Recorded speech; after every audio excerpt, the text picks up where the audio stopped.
Colostrum, we can't move away from it, Yep. improving our practices around it. It's better to feed more than less.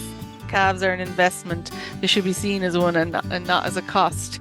They're worth investing in. They're the future of your herd. And you can't beat really keeping the calf warm. It prevents a lot of problems in the long run. I guess if we could get those few messages out, we'd be very happy going into this spring. I'm joined this week by Michelle McGrath, Calf Care Programme Manager with Animal Health Ireland. Michelle joins us to discuss the importance of good calf care management as we move towards the busy calving period on farms.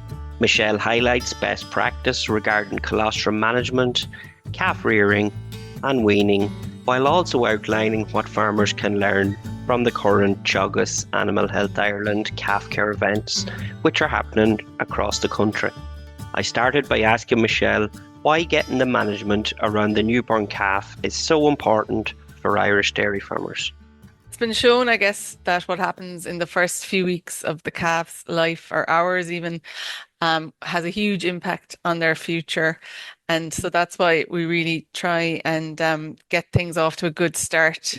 At the start of the calving season, everyone's pumped up and things are going well, but it's by the time, a few weeks in or around mid-March, things start to go wrong. So that's all we're trying to do with these events is get people prepared and to do things as well as they can so that it's less stressful during this busy time. Yeah, and you mentioned them there, the events like Animal Health Ireland and Teagasc have been running these calf care events, as you say, for a number of years. But I suppose this year, what are you hoping farmers will take away from them? Yeah, well, I suppose it's they're open to anyone who's rearing calves, not just dairy, it's dairy beef and beef calves as well. So we're encouraging anyone who's in contact with a calf to come to these events. They're a refresher really for some. It's been a while since they might have reared a calf, and there's always some little tidbit to be picked up. Again, the more prepared we are for that peak busy time, the better we will do and the less stress we'll have and healthier calves as a result. So it's just trying to help farmers navigate their way through this time as well as they can and have healthy calves and a healthy future for them, as a result. Michelle, colostrum, colostrum, colostrum. We've heard it. We've heard it. We've been hearing it now for years. Surely to God, we're getting it right at this stage, are we? Well, hopefully we're getting a lot of it right, but I still think there's room for improvement, and we are doing that. Hopefully everyone's aware of that 1, 2, 3, which is the first feed within 2 hours and 3 liters. But I suppose there's a bit we can add to that now as well, how hygienic we're collecting the milk, the colostrum, how hygienically it's stored, how long it's stored for, and the material equipment as well, if there's a lot of bacteria gets into that colostrum, that will actually prevent those antibodies being absorbed by the calves. And so that kind of defeats all that good work we've done with the 1, 2, 3. So I think any improvement that we can make, and we're learning all the time about little improvements, but it's those little things that make the difference in the end. So I know I'm sorry that we're really keep going on about the 1, 2, 3 of colostrum, but we cannot overemphasize like this is key really to the future of these calves and their health and your stress levels when it comes to March, as we talked about. So, yep, no, I think there's still room for improvement.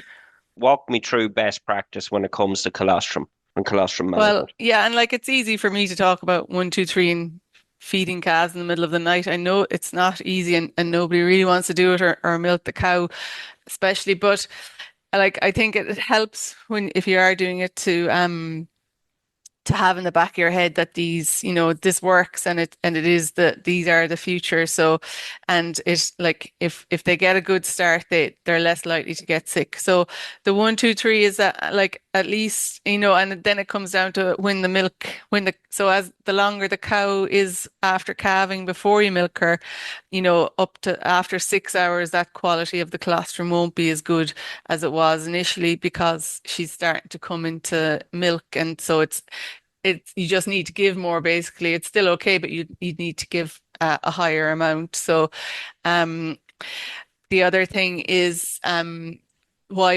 it's so important to give it early is the calves can only absorb these antibodies for the first 24 hours across their gut. After that, the gut no longer absorbs them. So if you don't get it in early, then you've lost that chance. And they're not born with any functioning immune system. It takes a few weeks for that to start working. So they're really reliant on getting this good quality colostrum. So again, it's good quality colostrum. Check it with your refractometer.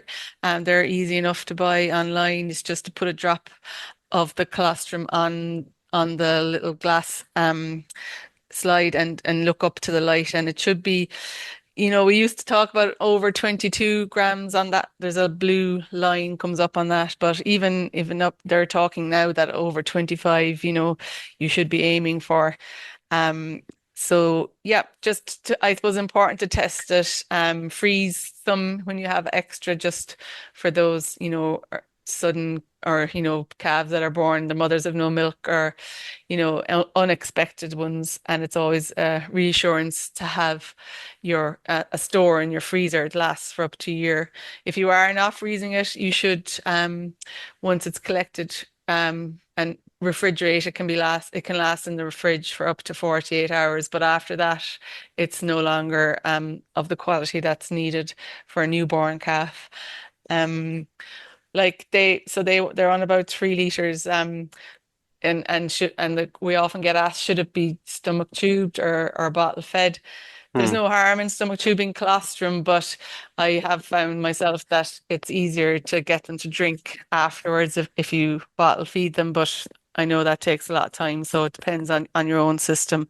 And then again, there's no harm in giving them an extra feed of colostrum, like at the next feed if they'll drink it. I wouldn't just limit it to the first one. Like that is another thing that has been shown, that sometimes it's another feed of colostrum is beneficial. So. Is there ways farmers can maybe actually, if say there has been issues with calf rearing, maybe in the previous season or previous seasons, is there Mhm. ways where farmers can actually check if this kind of colostrum and early first feed process is actually working correctly, or is that something Yeah. farmers should be looking at or could be looking at?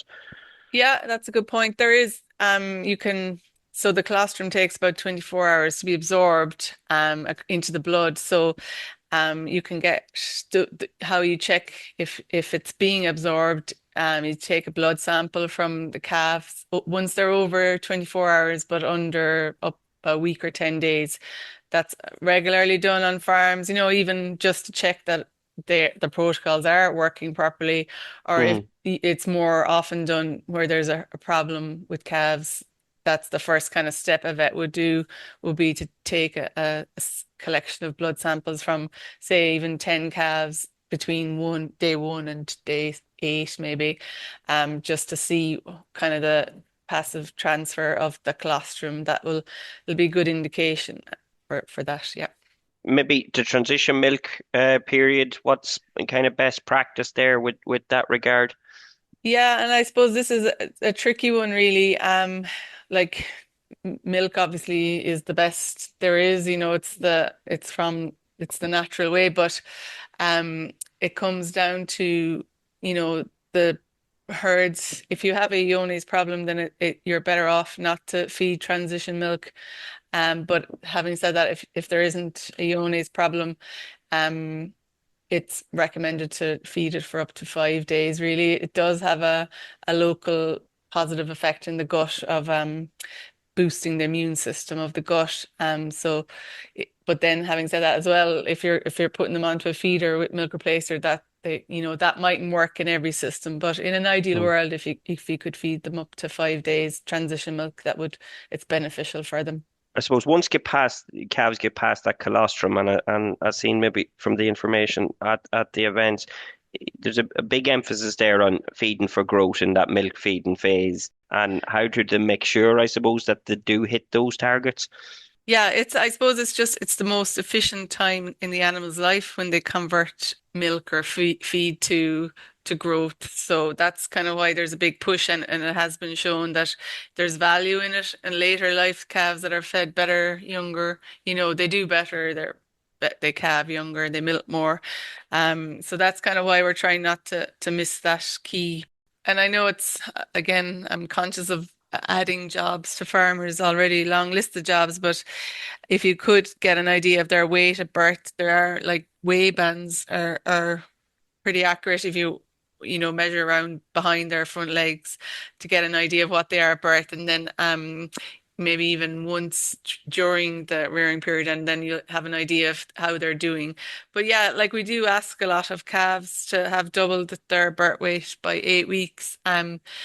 So there isn't much room for error, but I suppose it can be done, and it is done once they're well fed according to the instructions and like as best practice is recommended. And that's probably, traditionally we were only recommending, 10 to 12% of their body weight, but now that has increased to a minimum of 15%, but even in some countries, they're suggesting 20% of their body weight for the first few weeks, after colostrum, Mm. um, has been shown to be beneficial. So like it is achievable, but um, the other thing, and we'll probably come to it later, but it's, offering concentrate and water early on that will help the rumen to grow properly. As you're aware, the rumen doesn't function on for the first few weeks, so it's very small when it's born. But by the time those 8 weeks or 10 weeks are up, you're expecting the calf to have a fully functional rumen. So that's a big ask, as you say. So but ways to make sure that happens is by off like the water and the concentrate help that muscle growth to the muscle of the rumen to grow and produce the papillae inside that help absorb the nutrients. So When should that be gone in? When should it be offered? yeah, Even the importance of, I suppose, keeping that fresh and things like that, yeah, Michelle. Especially the early stages where maybe there's not a lot being consumed. Like, yeah. what's best practice with that regard? Well, I suppose you offer them it from a few days of age. But like as you say, you just give a small fistful. We were always told that my children take that literally. It's quite funny, but it's not much more than that at the start because as you say, it will go off and go moldy. Plus, there's also the risk of birds can be a nightmare in some calf sheds. So you're just trying to keep it fresh and just to get them to taste it, and get them used to it and usually when they see one eating, that encourages another to eat. So, and you can build it up like ideally they should be eating over 1 kilo, 1.5 at weaning consecutively. So you just build it up gradually after the first week, once they've got a taste for it. I suppose after about 4 weeks or, they have to be fed twice a day by law for the first 4 weeks. Kind of after that, the amount of milk they're intaking will naturally decrease once the level of concentrate is increasing anyway. But there's guidelines to that. I'm not going to go into that here now, but there's like Eve Loads guidelines on that. And it's in that we have a booklet for these events. So, it kind of occurs, naturally as the more they start eating, the less they'll want to drink anyway. So. What do you want calves eating, I suppose, before you're weaning them?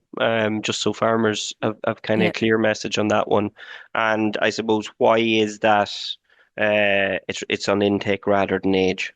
Yeah, so I suppose so weaning should be gradual. I guess if you have a calf feeder, it makes it easier because it's all automatic and you don't really have to think about it, and it's less stress and on the calves and everything because it's reduced over a longer period. But if you're feeding manually, it's a little bit harder. You kind of start around 8 weeks probably, but once they're eating around 1 kilo of concentrate a day, that would mean then that their rumen is developed enough to deal with a fully forage or concentrate diet when they're fully weaned. Then um, the reason why we would worry about going on age rather than weight is if a calf hadn't been getting concentrate or I haven't mentioned straw actually, but it's important to give them um access to straw as well because that'll help for the rumen development. But if a calf, like a calf that's fed fully milk, their rumen is completely different to a calf that's fed concentrate and forage. And so if you went from fully milk to being weaned, they wouldn't be able to digest the forage, and so then that can become an issue a bit later on when they go out. You can see setbacks, which is also one of a few of the topics in these calf care events.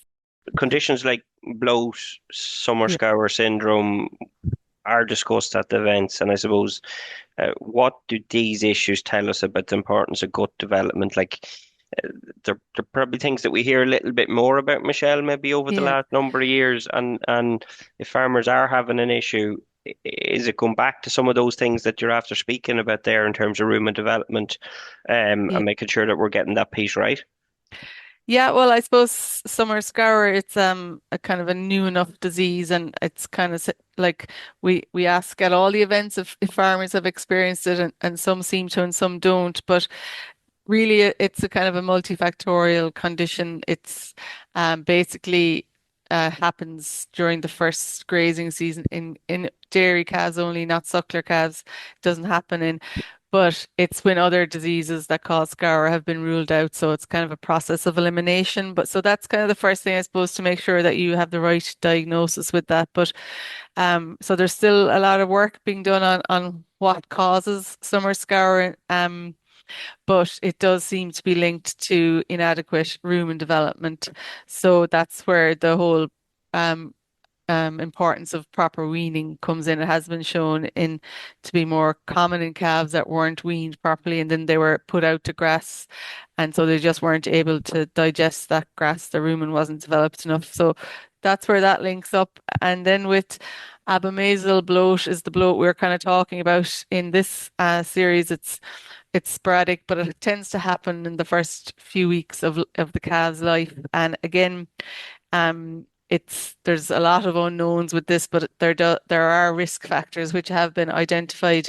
Some of them are around the emptying of the abomasum after the calf is fed, and the buildup of bacteria, or the multiplication of bacteria in the abomasum from whether they ingest it or it's helped along by an enzyme in there, that just causes gas to be produced, and all these factors together cause bloat on the right hand side in young calves, right hand side from the back.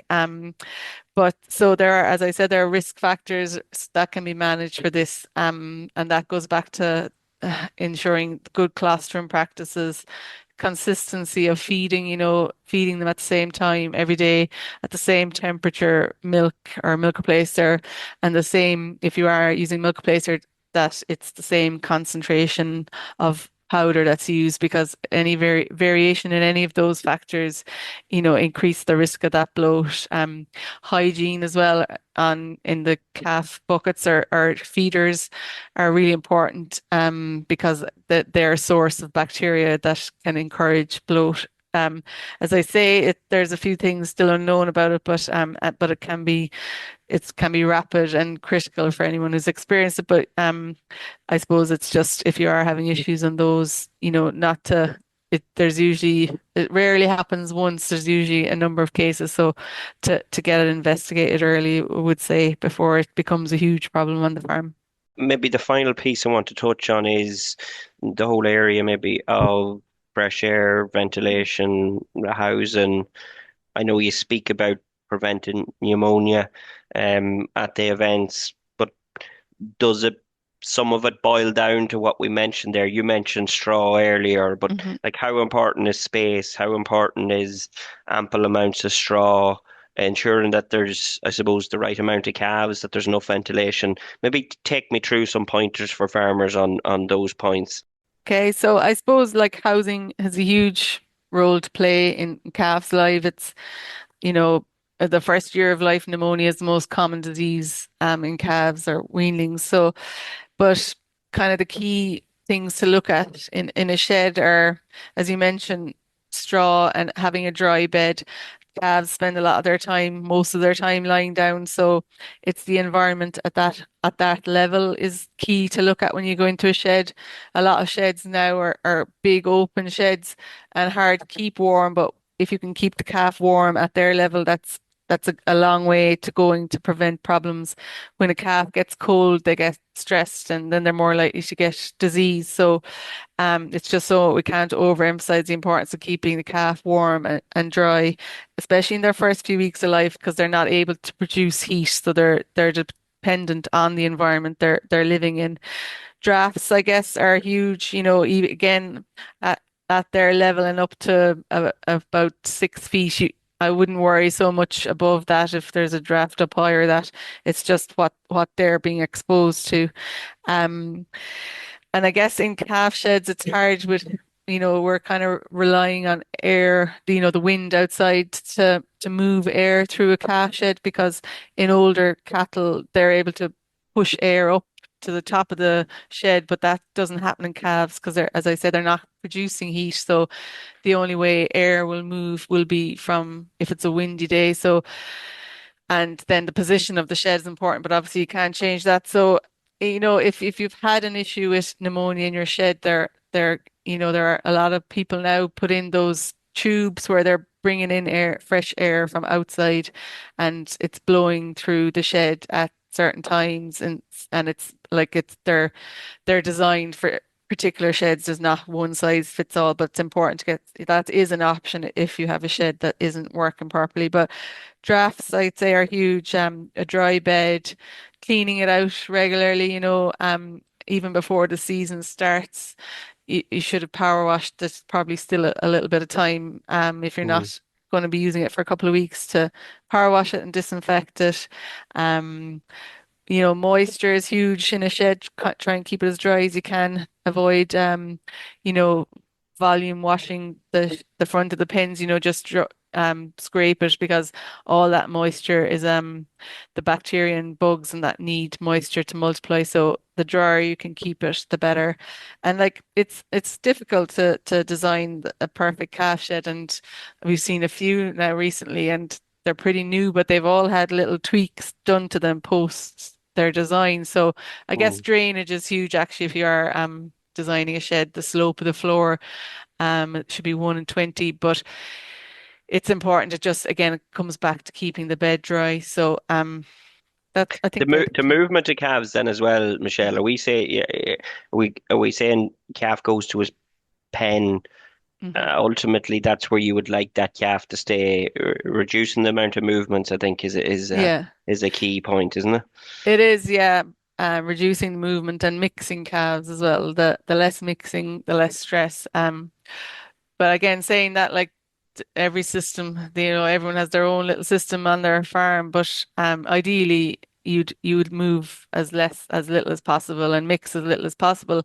And one thing that you see a lot is if there's a calf not growing, you drop them back to the younger calves, which really is no because they're older and there's Mm. obviously a problem with them, and you're putting them back into the younger, healthier ones. So they should be taken out rather than moved back. Yeah. You mentioned straw, and I know Yeah. there's a vet here locally, and he said you get colostrum and you get enough straw usage, it Yeah. solves an awful lot of problems. Yeah. We probably even see from analysing costs there's probably maybe not enough money being spent on straw, maybe on Yeah. certain farms, and that's definitely not. We talk about cutting costs, but that's definitely not one of the ones where you're looking to reduce usage. If anything, it should maybe be increasing Yeah. on some farms. I suppose if you were to pick maybe a few of the biggest changes that would most improve calf health from what you see on farms, what would they be? What's the two or three things now that you'd leave our listeners with to say, look at, they're the steps you need to put in place? And we've mentioned them, I guess. Colostrum, we can't move away from it. Yep. Improving our practices around it. I'd probably I'd be more of the feeding. It's better to feed more than less. It